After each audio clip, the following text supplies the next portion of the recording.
Olá, meus amigos, prazer estar aqui com vocês. Meu nome é André Maia, sou professor de Direito Administrativo e Direito Constitucional aqui em Belo Horizonte. Estou na livraria Entre Amigos, no bairro Barro Preto, em Belo Horizonte, para uma rápida troca de ideias com vocês sobre a prova aplicada neste domingo, dia 18 de março de 2018, prova da Câmara Municipal de Belo Horizonte para o cargo técnico legislativo 2. Venho conversar com vocês um pouco sobre as 10 questões aplicadas sobre o tema Noções de Direito Público. A prova foi aplicada pela banca Consulplan e, infelizmente, foi uma prova que trouxe muitos problemas para os examinandos, para os candidatos, problemas relatados já por vários colegas professores das diversas áreas, português, raciocínio lógico. Então, nossa, muitos comentários, muitos problemas, muitas questões extrapolando o conteúdo programático. E aqui as nossas questões de noções de direito público, em que eu vou trazer para vocês pequenos argumentos para 6 questões anuláveis no total de 10. Olha então como, de fato, esta banca Consulplan não foi nada feliz na realização desta prova, como tem sido repetido nas provas organizadas por ela.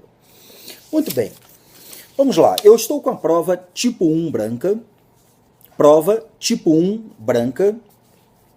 e as questões de noções de direito público vão da questão 41 à questão 50.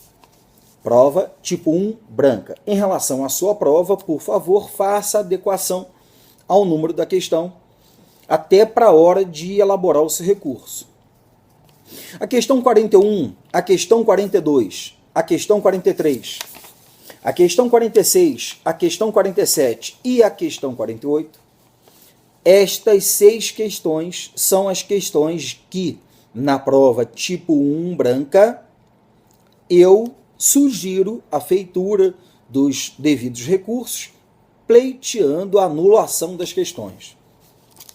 Muito bem, a questão 41 trata de condições de elegibilidade, condições, requisitos para a eleição de alguém ao posto de presidente da República. Ora, no tema Noções de Direito Constitucional, conforme o conteúdo programático previsto no edital 1 de 2017, nós temos a exigência de organização dos poderes, do Poder Legislativo, do Processo Legislativo e do Poder Executivo. Com base neste limite estabelecido pelo edital, as perguntas sobre noções de direito constitucional teriam que estar entre o artigo 44 ao artigo 91, entre o artigo 44 e o artigo 91 da Constituição.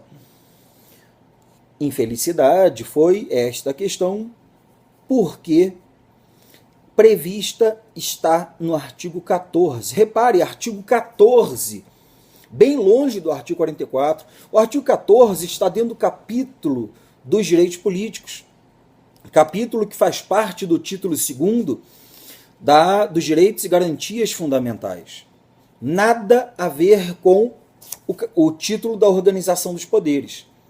Então, questão muito fora do programa, nem implicitamente está no programa. Se vocês repararem, inclusive, as letras A, B, C e D correspondem às alíneas do artigo 14, parágrafo 3º, que é justamente o artigo que traz as condições, os requisitos de elegibilidade para alguns cargos na administração pública brasileira. Então, questão 41, fora do edital, recurso nela, anulação. Questão 42 é também uma questão que merece ser anulada. Anulada por quê?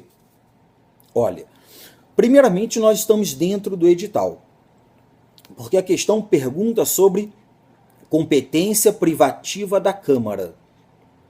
Competência privativa é a competência da Câmara sem sanção do prefeito. Muito bem. De acordo com o edital, regulador do concurso, a parte de administração pública municipal, que é a parte relacionada à lei orgânica do município de Belo Horizonte, ela está assim: administração pública municipal, 2 pontos. Poderes legislativo e executivo, 2 pontos. Competências dos poderes legislativo e executivo. Competências previstas nos poderes legislativo e executivo na Lei Orgânica Municipal de Belo Horizonte. Então, naturalmente, de acordo com o edital, fazendo uma análise literal do tema administração pública municipal e confrontando o disposto para a administração pública municipal com o disposto para noções de direito constitucional, em que, na hora da montagem do edital, eles colocaram apenas poder legislativo, poder executivo, é sinal de que, no noções de direito constitucional, eles querem que, à luz da Constituição da República e, naturalmente, da doutrina constitucionalista, se estude todo o tema.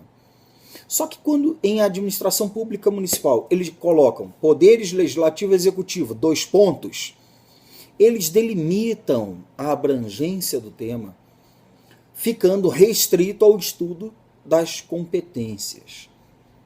Data máxima vênia, esta é a melhor interpretação, senão não haveria razão para aquele que organizou o edital fazer de forma diferente o que poderia ter sido feito de forma idêntica. Bom, discussões à parte, a questão 42 trabalha com competência privativa da Câmara. E competência privativa da Câmara está lá no artigo 84, beleza, dentro do programa, competência do Poder Legislativo, até aí tranquilo.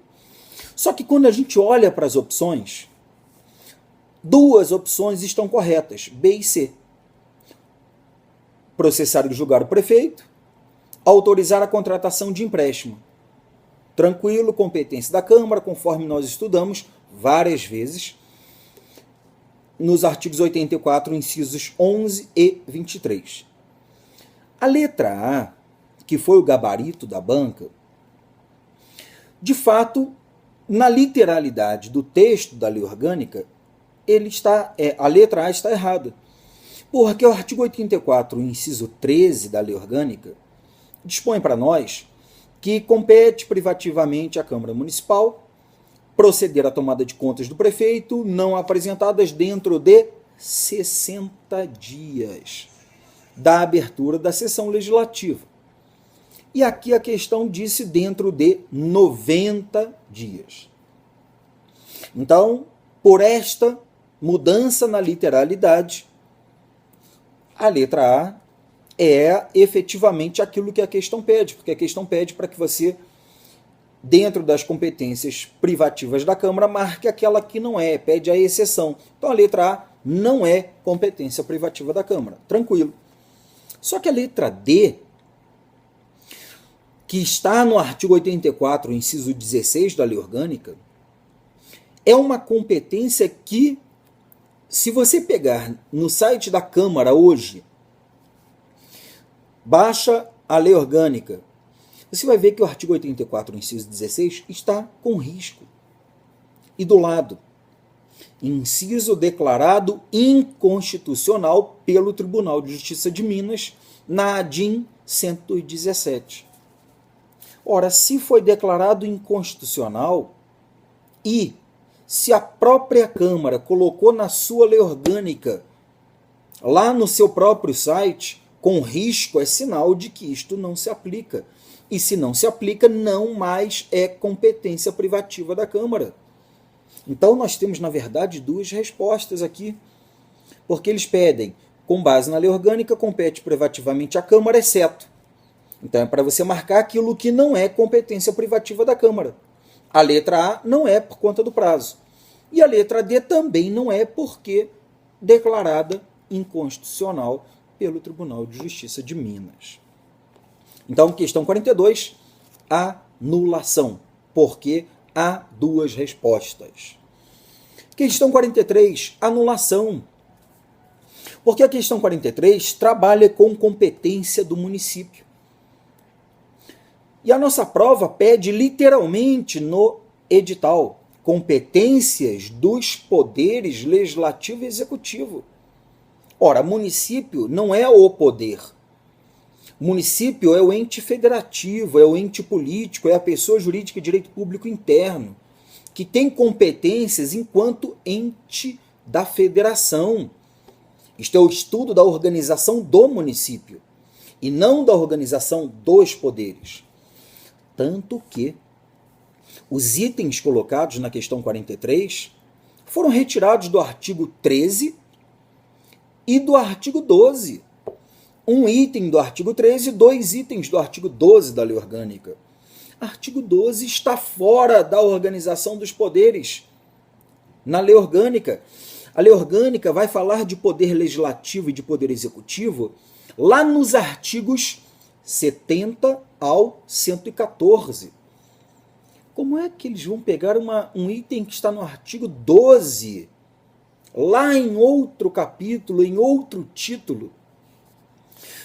Com todas as vênias, enxergar que competência do município está dentro do programa é negligenciar o princípio da juridicidade, o princípio da vinculação instrumento convocatório, o princípio da estabilidade das relações jurídicas, o princípio da confiança legítima, da proteção da confiança.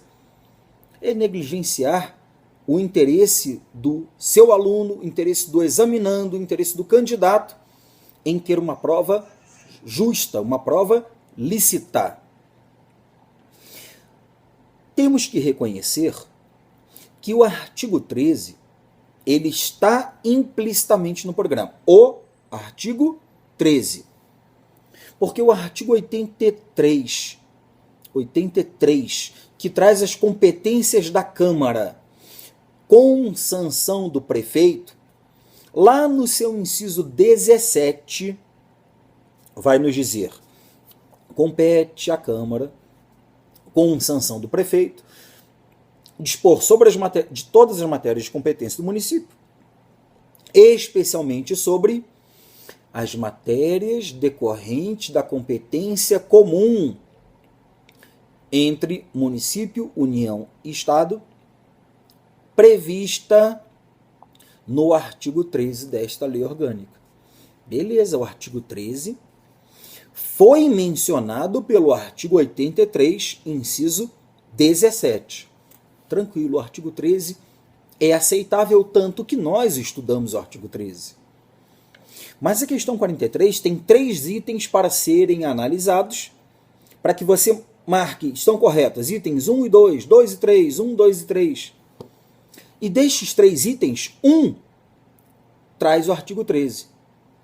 2 itens, ou seja, mais da metade da questão, traz informações do artigo 12, que não faz parte do programa. E você, meu caro amigo, candidato, examinando, meu aluno, você tem que recorrer disso, naturalmente, questão fora do programa. Beleza?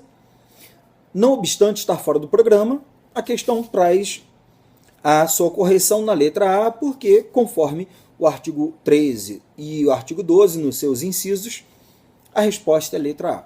Bacana. Mas fora isso, a questão está fora do programa, tem que ser anulada. Questão 44 é uma questão tranquila, está dentro do programa, uma questão sobre uma parte do direito administrativo chamada bens públicos, está no edital. Sobre bens públicos, nós demos muito enfoque no estudo dos artigos 98 ao 103 do Código Civil e, felizmente, o que caiu foi 98 ao 103 do Código Civil. Bacana. Questão 44 vem trazer perguntas sobre bens de uso comum do povo podem ser utilizados de maneira onerosa. 44, item 1, artigo 103 da Constituição. Os bens de uso comum do povo podem ser usados gratuitamente ou retributivamente, ou mediante retribuição, ou de forma onerosa. né? Às vezes a gente pode ter que pagar para utilizar um bem público de uso comum do povo, como a gente paga, por exemplo, pedágios em rodovias, como a gente paga, por exemplo, alguns valores em algumas praias. Então, questão 1, item 1 da questão 44, artigo 103 do Código Civil. O item 2 vai falar sobre o conceito de bem público, e aquele conceito de bem público dominante à luz do Código Civil, artigo 98.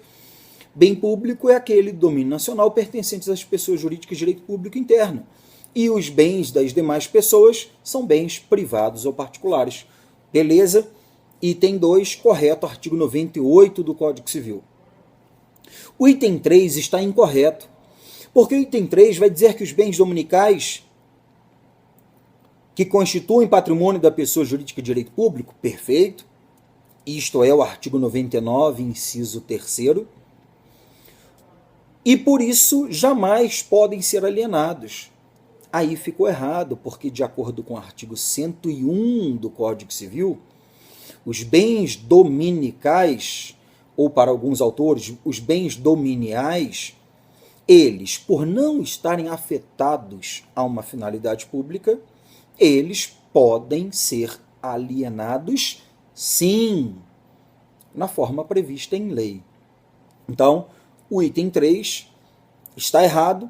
O item 3 está previsto no artigo 99, inciso 3º, e no artigo 101 do Código Civil. O item 4 vai dizer que uma praça ou um edifício público não pode ser alienado enquanto tiver essa destinação. Maravilha. Praça, bem de uso comum do povo. Edifício público, se estiver sendo utilizado, bem de uso especial. Se são bens de uso, são bens afetados. E os bens públicos afetados, à luz do artigo 100 do Código Civil, não podem ser alienados enquanto mantiverem tal situação, tal condição. Enquanto afetados, enquanto consagrados. Mas se eles perderem a consagração, perderem a afetação, sendo então desafetados, desconsagrados ou desdestinados, eles caem para a categoria de bem público dominical, e em sendo bem dominical, ele pode ser alienado na forma do artigo 101 do Código Civil. Então, o item 4 está correto. O item 4 trabalha ali precisamente com os artigos 101, 100 e 101 do Código Civil, e com a noção de afetação, desafetação. Bem do patrimônio indisponível, bem do patrimônio disponível. Beleza? Questão 44, prova branca, tipo 1, letra C. Os itens corretos são 1, 2 e 3. Questão 45 é uma questão que fala sobre as imunidades do chefe do Poder Executivo. Imunidades do chefe do Poder Executivo. E a questão 45 trabalha na sua inteireza sobre um tema que está dentro do conteúdo programático de Técnico Legislativo 2 da Câmara. Lembrarmos que imunidades do presidente da República, do chefe do Executivo, elas estão dentro do capítulo do Poder Executivo, notadamente no artigo 86 da Constituição da República. O artigo 86 traz as imunidades formais do presidente da República quanto à prisão, quanto ao processo, e a cláusula penal, a cláusula de irresponsabilidade penal relativa do presidente da República. Eu falo, no geral, em relação a artigo 83, caput, parágrafos 1º e 2º, artigo 83, parágrafo 3º e artigo 83, parágrafo 4º, e são eles aqui os destacados nas alíneas A, B, C e D. Questão 45, gabarito letra D da prova branca tipo 1. A letra A está errada porque diz que o presidente é detentor daquela responsabilidade, daquela irresponsabilidade penal relativa durante e após o mandato. Não, após o mandato não, só durante o mandato, né? Por aqueles atos in officio ou propter officium, aqueles atos decorrentes do mandato.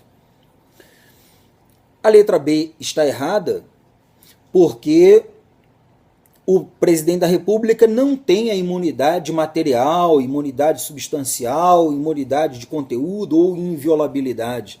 O presidente da República não tem. A questão até se contradiz. O texto concede ao presidente a imunidade material por ser esta uma prerrogativa própria dos membros do Legislativo. Ora, se é própria do Legislativo, não vai para o presidente. Então, a letra B também está errada. A letra B encontra maior respaldo no artigo 53 caput da Constituição da República. 53 caput e o restante da interpretação da doutrina constitucionalista. A letra C vai falar, tem como erro, em relação ao processo do presidente da República, para que ele seja processado, tem que haver uma autorização na Câmara Federal, na Câmara dos Deputados. E esta autorização está exigida no artigo 51, inciso 1º da Constituição, e no artigo 86, caput da Constituição, que vão dizer, os dois artigos, que a Câmara dos Deputados tem que aprovar por quórum de 2/3 de seus membros os processos contra o presidente da República. Seja processo por crime de responsabilidade, seja processo por crime comum. Aqui a questão fala que é por 1/3. Ficou errado, notadamente, em razão do quórum. E a letra D vai falar sobre a imunidade formal em relação à prisão, uma vez que o presidente da República não está sujeito a prisões decorrentes nas infrações penais comuns, enquanto não sobrevier sentença condenatória prolatada pelo STF. A letra D é uma quase reprodução do artigo 86, parágrafo 3º da Constituição. Então, questão 45, sem problemas, tenho certeza que todos acertaram ela com facilidade. Questão 45, letra D. Questão 46 da prova branca tipo 1, ela tem que ser anulada. E tem que ser anulada por uma simples razão. O programa de de administração pública municipal contempla competências do Poder Legislativo e competências do Poder Executivo. Não prevê, com todo respeito a quem entende o contrário, não prevê a estrutura do Legislativo, a estrutura do Executivo, o processo legislativo. Tudo bem que nós conversamos sobre isto em sala, tudo bem que por zelo fizemos o estudo e análise de todos os artigos entre 70 a 114 da Lei Orgânica de Belo Horizonte, mas o enfoque foi nas competências. E, infelizmente, veio uma questão fora do programa, pelas razões que eu já expliquei na questão lá de número 42, né? A comparação entre o edital no que se refere a noções de direito constitucional e no que se refere à administração pública municipal. Muito bem, fora do programa ou não, a questão tem como gabarito letra B. Temos que reconhecer que a letra B traz uma competência do prefeito. Nós vimos na análise da Lei Orgânica que algumas competências estavam ali imiscuídas, enfiadas, escondidas no texto da Lei Orgânica, mesmo naqueles artigos que não traziam claramente. Compete ao prefeito. São atribuições do defensor do povo.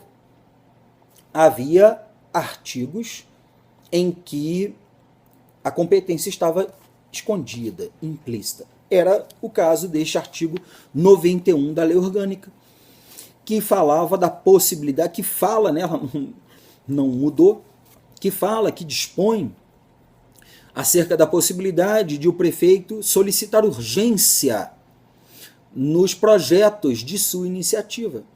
A questão diz que é vedado ao prefeito, e a lei orgânica diz que é possível que ele solicite urgência. Então, a questão 46 é letra B. Tranquilo. Artigo 91 da lei orgânica. Os outros itens, a letra A traz as espécies legislativas da lei orgânica. A letra C traz a iniciativa popular da lei orgânica. Lembrando que a iniciativa popular da lei orgânica, lá no artigo 89 da lei orgânica, 89 caput, também está no artigo 29 da Constituição da República, também está lá, que vai exigir um quórum mínimo de 5% do eleitorado municipal. Ela está incompleta de acordo com a lei orgânica, mas o fato de estar incompleta não a torna incorreta, não é? O fato de não ter aqui, sendo que haverá assinatura a ser conferida, isso não muda absolutamente nada. Então a letra C está correta, incompleta, porém correta. E a letra D, que fala sobre a deliberação executiva do processo legislativo municipal na sua fase constitutiva. Deliberação executiva é aquele momento em que o chefe do executivo vai sancionar ou vetar, prazo de 15 dias úteis, blá, blá, blá, coisa que nós sabemos, inclusive, por simetria da Constituição da República, lá do artigo 66 da Constituição da República.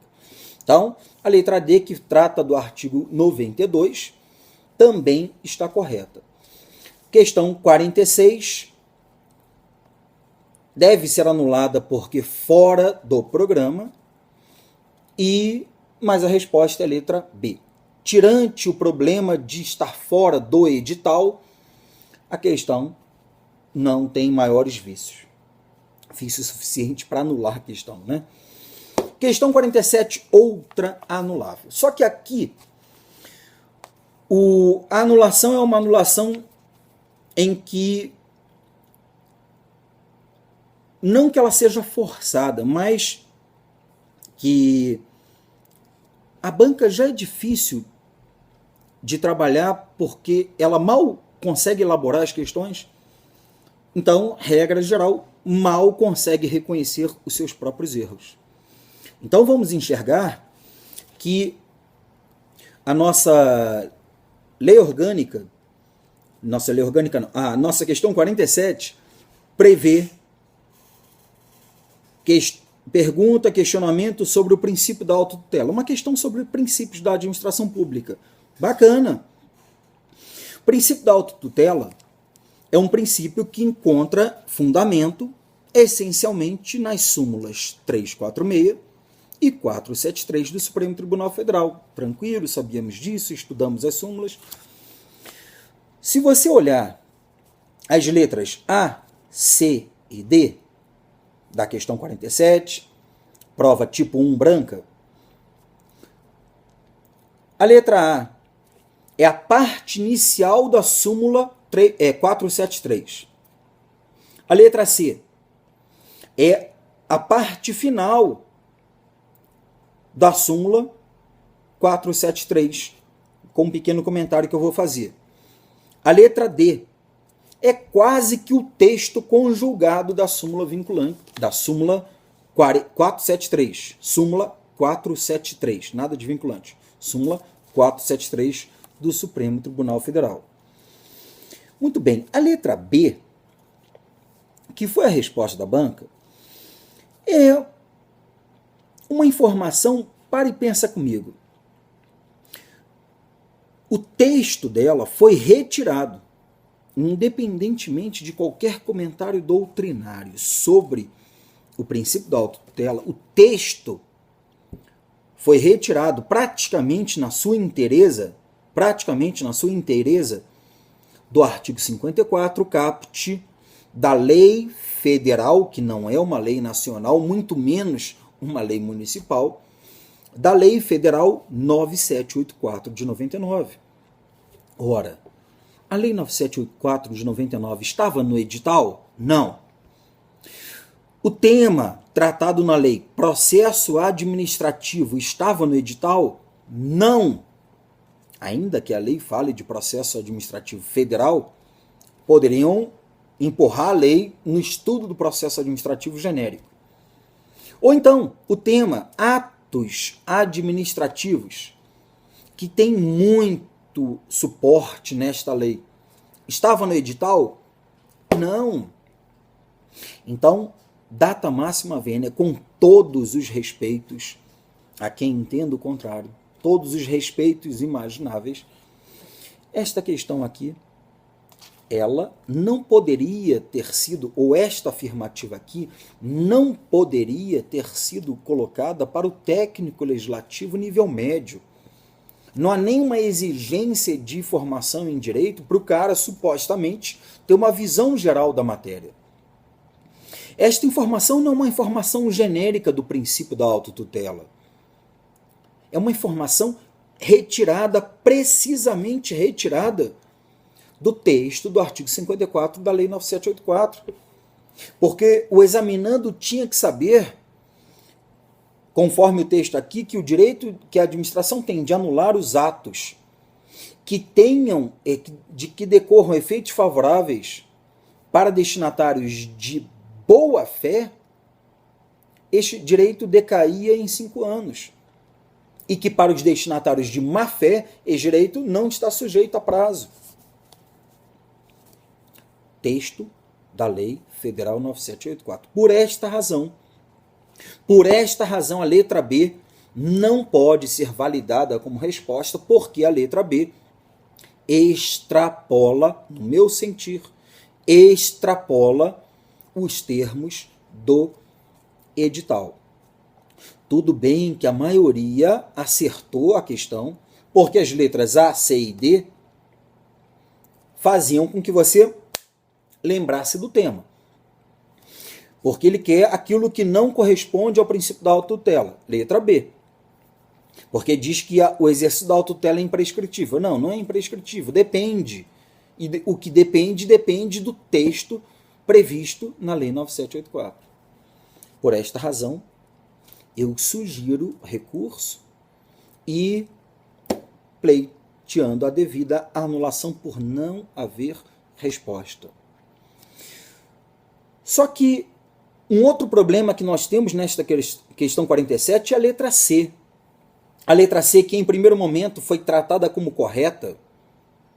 Repare, o princípio da autotutela, que genericamente corresponde ao poder-dever que a administração pública possui de rever seus próprios atos, anulando os inválidos, os viciados, os ilegais, ou revogando os inoportunos e inconvenientes, os válidos, porém inoportunos e inconvenientes. Então a autotutela nos dá, em rápida análise, esses dois caminhos. Olha o que fala a letra C desta questão 47, prova tipo 1 branca. O princípio da autotutela se traduz no poder da administração revogar os seus atos.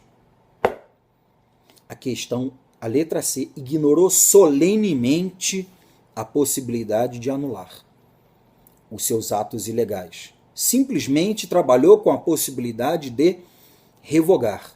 Mas não foi a possibilidade de. O princípio da autotutela se traduz no poder de revogar. Se o princípio se traduz no poder de revogar, é como se o princípio fosse efetivamente o poder de revogar. A contrário senso, não sendo outra coisa. Reparem que o que eu quero mostrar para vocês é que a letra C, ela restringe o âmbito de aplicação da autotutela, limitando o âmbito de aplicação do princípio da autotutela apenas à revogação dos atos inoportunos e inconvenientes. Então, a letra C não poderia estar correta, certo?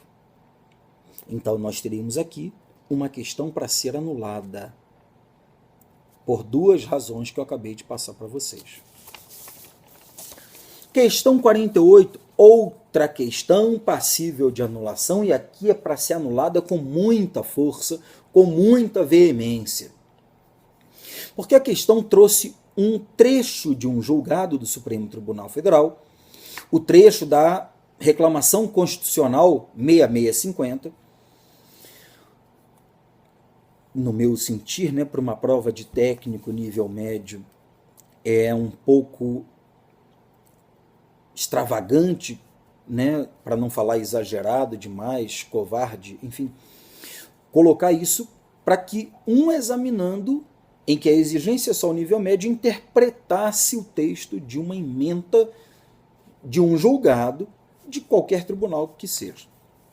Mas aqui trouxe uma ementa de um julgado tratando do nepotismo. Bacana, todos sabemos que o nepotismo viola os princípios da administração pública.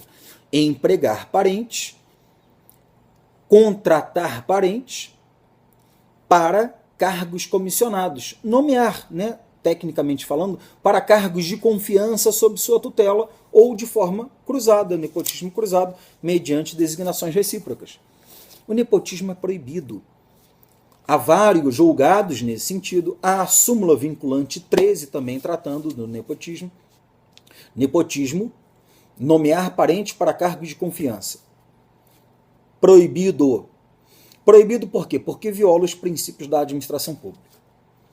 Só que a discussão do nepotismo vem de muito tempo.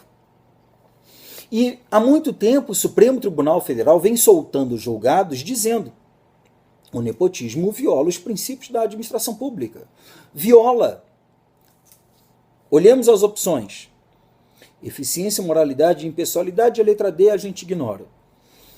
Viola moralidade em uns julgados. Viola moralidade e impessoalidade em outros julgados. Viola moralidade, impessoalidade e eficiência em outros julgados. Viola moralidade, impessoalidade, eficiência e isonomia em outros julgados. Há julgados diversos sobre o assunto. Mas um julgado, ou dois julgados que merecem destaque. O primeiro é um julgado um pouco mais antigo, um julgado de 2005, mandado de segurança 23780, lá do Supremo Tribunal Federal, julgado no Supremo Tribunal Federal, mandado de segurança 23780, de relatoria do ministro Joaquim Barbosa, em que claramente na ementa do julgado viola o princípio da moralidade. O gabarito foi impessoalidade. Então o gabarito já contrariou, tendo como opção moralidade, o gabarito já contrariou este julgado do Supremo. Mas também o Supremo, na ação declaratória 12, ação declaratória de constitucionalidade, ADC ou ADCOM 12, de relatoria do ministro Carlos Aires Brito, nela o Supremo Tribunal Federal, em 2006, disse que a prática do nepotismo viola os princípios da administração pública esculpidos no artigo 37 caput da Constituição. Em especial, viola o princípio da moralidade, da impessoalidade, da isonomia e da eficiência. Reparem que pela ação declaratória de constitucionalidade 12, a questão tem 3 gabaritos, tem 3 respostas. E como é que pode um concurso público ter 3 respostas a serem marcadas? Porque a pergunta foi: a nomeação de parente para exercício de função pública é considerada ofensa direta ao princípio da eficiência, moralidade, impessoalidade, e o outro não interessa. Isso sem falar outros vários julgados. Reclamação 6702, recurso extraordinário 579951, ADIM 3745. Todos esses argumentos que eu estou trazendo para vocês neste vídeo, eu postei ontem à noite, hoje cedo, postei em alguns grupos, postei na minha página no Facebook, professor André Maia, postei no meu perfil pessoal no Facebook, André Maia, postei lá os comentários rápidos, breves comentários sobre cada uma das questões.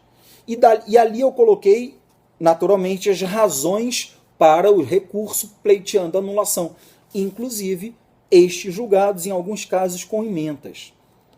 Beleza? Então a questão 48 sobre o nepotismo tem que ser anulada e muito. Combinado? Eu sei que todos estão pedindo a anulação dessa questão, eu estou só aqui trazendo a minha opinião, dando para vocês mais subsídios para que possam elaborar o recurso de vocês. Questão 49 é uma questão tranquila, uma questão que traz um texto, de novo, um texto correspondente a um julgado do STJ, e neste texto a questão vem nos trazer a famosa regrinha, cláusula exorbitante dos contratos administrativos, inoponibilidade relativa da exceptio non adimplete contractus. Inoponibilidade relativa da exceção do contrato não cumprido. Basicamente, resumidamente, porque esta cláusula exorbitante está ali no artigo 78, incisos 15 e 14 da Lei 8666 de 93, assunto reiteradamente conversado em sala de aula. Esta regra impede que o contratado, tomando por base o 78, inciso 15, tá, da Lei 8666 de 93, Lei de Licitações e Contratos. Esta regra impede que o contratado, quando fica sem receber os pagamentos da administração pública, por até 90 dias, impede que ele pare de trabalhar porque ela parou de pagar. Repare, o administrado, o contratado particular, não pode parar de fazer a sua parte se ela parar de fazer a parte dela. Regra não se aplica, não se opõe em desfavor da administração, à exceção do contrato não cumprido. Regra. Mas é regra porque é exceção. Por isto que o nome da cláusula exorbitante é inoponibilidade relativa da exceptio non adimplete contractus. E, naturalmente, se ele não pode parar de trabalhar, tendo que continuar a trabalhar mesmo sem o devido pagamento, isto se dá em homenagem ao princípio da continuidade ou da continuidade do serviço público, que todos os autores, ou em sua maioria, os autores do direito administrativo correlacionam, associam o princípio da continuidade, que é um princípio de direito administrativo, a esta hipótese aqui da 8666 de 93. Nós, então, tranquilamente temos como resposta, interpretando este julgado aqui, que fala que o Superior Tribunal de Justiça consagra entendimento no sentido de que a regra de não aplicação da exceptio non adimplete contractus não é absoluta. Então, a questão trabalha mais ou menos com esta ideia. O princípio da continuidade. O princípio da continuidade é um princípio de direito administrativo. Não é um princípio precisamente e somente ligado ao tema, ao capítulo dos serviços públicos, onde nós estudamos concessões, permissões, autorizações, delegações negociais, onde nós estudamos os serviços públicos próprios, impróprios, ut singuli e ut universe. Não é um tema ligado só àquela parte, né?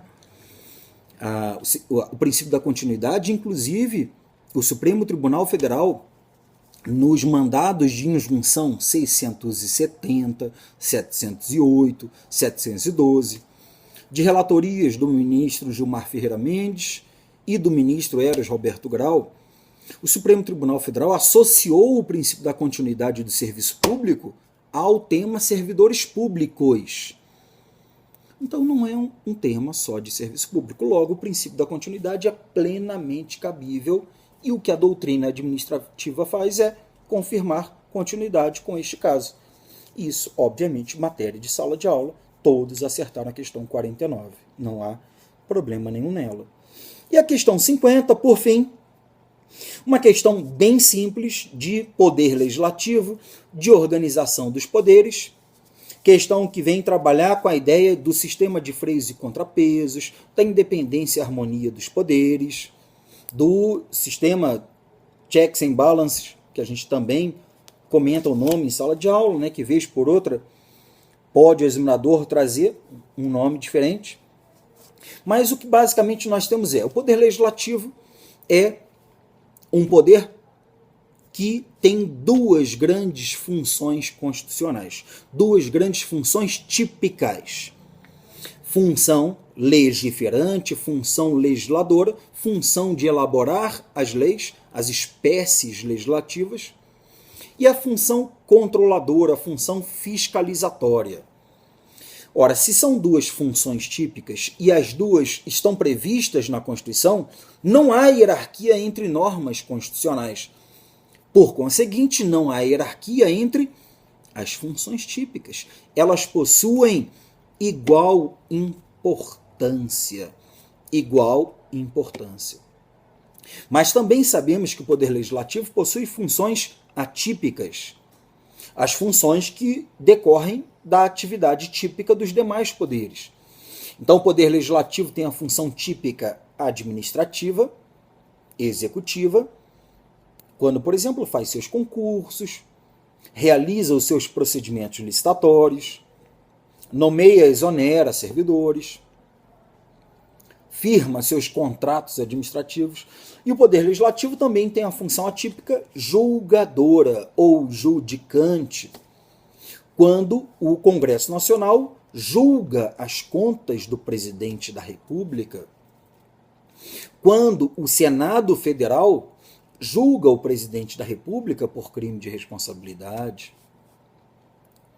E a questão trabalhou exatamente com isto e pediu para você marcar a incorreta.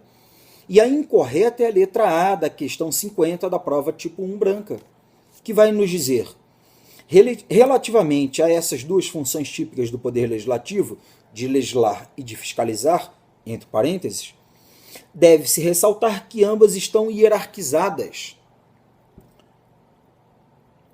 e encontram-se em diferente patamar de importância. Errado, né? Estão no mesmo nível hierárquico, no mesmo ponto de importância. Beleza? Então aqui estão alguns pequenos comentários desta prova aplicada no dia 18 de março de 2013. Espero que eu tenha esclarecido alguma eventual dúvida que você teve na sua prova. Eu coloquei estes comentários, estes breves comentários escritos, postados no Facebook, conforme eu já disse, no meu perfil, André Maia, na minha página Professor André Maia, e ainda coloquei também no Instagram, na minha conta no Instagram, Professor André Maia.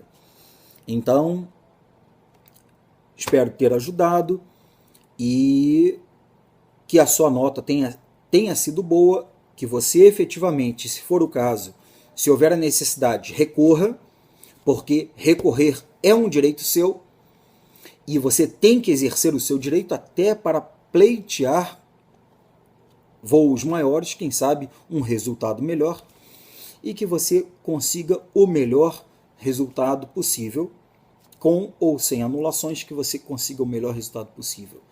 Beleza? No mais, aquele abraço.